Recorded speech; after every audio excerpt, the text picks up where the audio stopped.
Target simula ng mga otoridad ngayong umaga ang retrieval at clearing operation sa Gumuhong Gusali sa Angeles City. 16 pa ang pinaghahanap. May unang balita live si Bam Alegre. Bam?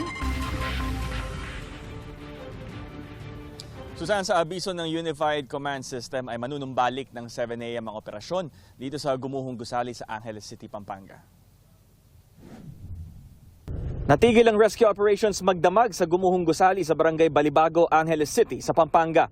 Ayon sa Bureau of Fire Protection, 8:27 p.m. kagabi itinigil ang operasyon. Gayunman may mga nakabantay na otoridad sa palibot ng gusali. Pasado alas 5 ng umaga pa lang may mga personnel namang nagsasagawa ng assembly at briefing sa site.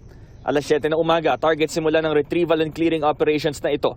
Magkakaroon ng press briefing mamayang 9 a.m. para ipaliwanag ang shift mula search and rescue patungong retrieval and clearing operations.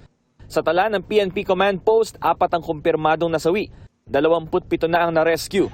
Sa bagong impormasyon mula kay Fire Officer 3 Catherine Elesterio ng BFP, isang individual na nasa listahan ng nawawala ang personal na nagpakita sa City Social Welfare and Development Office para kumpirmahing wala siya sa gusali nang mag-collapse ito.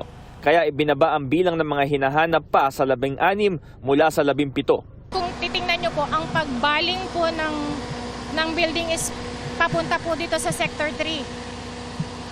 Sector 3 and 4, gumanon po siya. So may tendency po doon sa Sector 1, may mga possible openings, pero ayun po yung sine-check natin kung paano tayo makapush through.